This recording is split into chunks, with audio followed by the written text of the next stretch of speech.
Universidad Fermín Toro presenta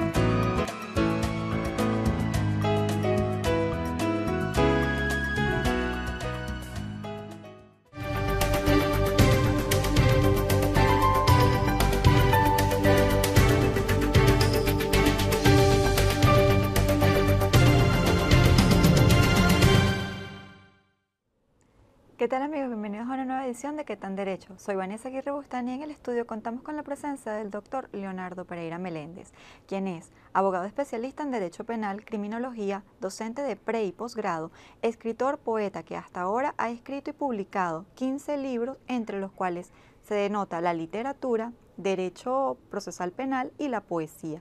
Es reconocido nacional e internacionalmente, doctorado honoris causa de la Universidad de los Estados Unidos de Norteamérica y de la República de Colombia. Bienvenido, doctor. Gracias, Vanessa. Muchísimas gracias. En el programa de hoy hablaremos acerca de lo que es el debido proceso y la presunción de inocencia dentro del sistema penal venezolano. Y ya que tenemos al especialista en el estudio, vamos a comentar un poco cómo abre boca qué es la presunción de inocencia en sí. Doctor, háblenos un poco acerca de ello. Bueno, bien, algunos autores, algunos doctrinarios han establecido que la presunción de inocencia, tal y como no está establecida en la Carta Política Fundamental venezolana nuestra, en el artículo 49, en el numeral segundo, como una presunción. Okay. Y hay otro doctrinario, particularmente, podríamos citar en el derecho comparado a Cafferata Nore o a Binder, que establecen que no es una presunción, sino un principio. Hay quienes inclusive señalan que la inocencia es un derecho fundamental. Okay. A mi modesto criterio, creo que no es una presunción y tampoco es un principio, sino un estado jurídico axiomático procedente que tiene toda persona que ha sido señalada, bien sea por la bendita pública como autor, coautor o cómplice de un determinado delito. Es decir, un estado axiomático de esta persona. El de inocencia, solo que no es inocente per se, sino que es un estado jurídico que le otorga al legislador patrio, que indudablemente si es imputado una situación procesal que le va a conferir un conjunto de derechos, de obligaciones y de deberes, mas no, por supuesto, va a ser equiparable a ser autor de un determinado delito, porque para ello está el juicio previo y el debido proceso. Por supuesto. Si no podemos equipararlo como autor de un determinado delito, quiere decir que no podríamos decir que es inocente per se, porque si fuese inocente, ¿para qué sentido tendría ir a un juicio oral y público si es inocente? Claro, sin embargo, es un estado jurídico axiomático y precedente, que indudablemente deberá ser desvirtuado a través de una mínima actividad probatoria, indudablemente por el Ministerio Público. Perfecto, doctor. ¿Y qué es lo que lo caracteriza fundamentalmente a esta mal llamada presunción, por así decirlo?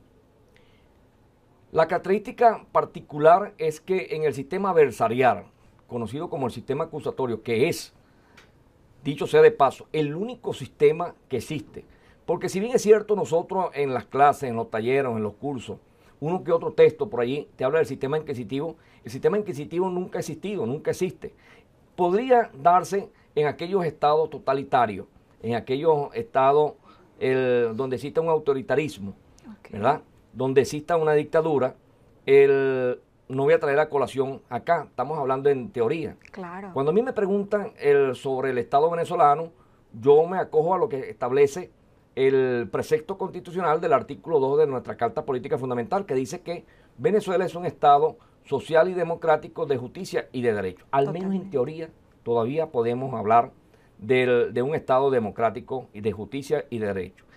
De conformidad con ese principio constitucional o con ese postulado constitucional o precepto, como tú lo llamas, podremos decir que el estado de inocencia axiomático jurídico de una persona es la garantía constitucional del que va a ir a un proceso y va a requerir el Estado para demostrar la verdad, formar de una manera muy limitada.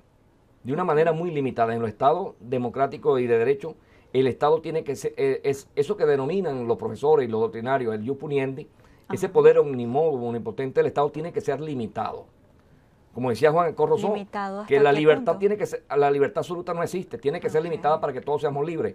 Pues bien, este poder tiene que ser limitado para que esta persona que ha sido imputada, que es ser imputado, esa situación procesal, que lleva una persona, que no significa alguno, como te dije en principio, ser equiparable a ser autor de determinado delito, vaya con esa garantía, con ese conjunto de derechos y de deberes, de obligaciones que va a tener por parte del Estado. Se le va a garantizar que se le van a respetar sus derechos más fundamentales. Perfecto, doctor. ¿Y quién se puede decir que goza de este principio, esta presunción de inocencia? Todos. Todos y cada uno de los venezolanos. Por supuesto, todas las personas. Inclusive hay un autor del Ecuador. En estos momentos no lo traigo a colación. Su obra se llama El debido proceso penal. Y de verdad que tu belleza, tu inteligencia me tiene un nubilado. Por ello no traigo a colación el nombre de ese autor. Lo que sí sé que es del Ecuador, que señala que el ser humano, desde su nacimiento, claro, tiene alguna influencia filosófica, este autor, el ecuatoriano, cuando señala que todo ser humano desde que nace es inocente. Perfecto. Es decir, que no habría que demostrar su inocencia porque es inocente. Creo que esa es una tendencia de uso filosófica que algunos autores, entre los que me cuento, preferimos desestimarla. Entonces nosotros podríamos decir que el principio o la presunción de inocencia es como un principio que sigue toda investigación. No, más que principio es un estado jurídico axiomático que nunca debería Exacto. o debe ser violentado, transgredido y quebrantado. Nunca. Lo que sí que te puedo citar como un ejemplo. Si en un caso particular, una persona, en una familia, hay testigos particulares, 3, 4 o 5 personas, cuando ven que esta persona, el padre de un determinado hijo, saca un puñal y le recuesta 5, 8 o 10 o 18 puñaladas delante de esta persona, o saca un arma de fuego y le pega 4, 5, 6 disparos, proyectiles o tiros a esa persona, no se podría decir que es inocente per se, porque es donde yo digo, es un estado de inocencia jurídico axiomático que le otorga el constituyente, la Carta Magna, o el Estado a través del Poder Legislativo. Claro. Que se configura también si bien es cierto, está establecido en la Carta Magna, pero también es cierto, no es menos cierto que está establecido en la Ley Ejecutiva Procesal Penal, creo que en el artículo 8, que habla que la presunción de inocencia, debe ser, toda persona se deberá presumir inocente hasta prueba en contrario. Totalmente. Está establecido también en la Ley Ejecutiva Procesal Penal. Es decir, lo que quiere decir que esta persona que le pegó los 5 tiros a su hijo o le recostó 8 o 10 puñaladas va a ser presuntamente culpable hasta que se demuestre lo contrario. No, eso jamás y nunca. No se puede presumir la culpabilidad, aun cuando en el debate probatorio lo único que se debe demostrar y lo único que se va a demostrar en un debate probatorio en el juicio oral y público es la culpabilidad de la persona. Su inocencia no, porque ya él va con ese estado de inocencia. Doctor, vamos a hacer una pequeña pausa y al regreso continuamos. Sí, ustedes, amigos, por favor, no se retiren para que sigan conociendo mucho más aquí en ¿Qué tan derecho?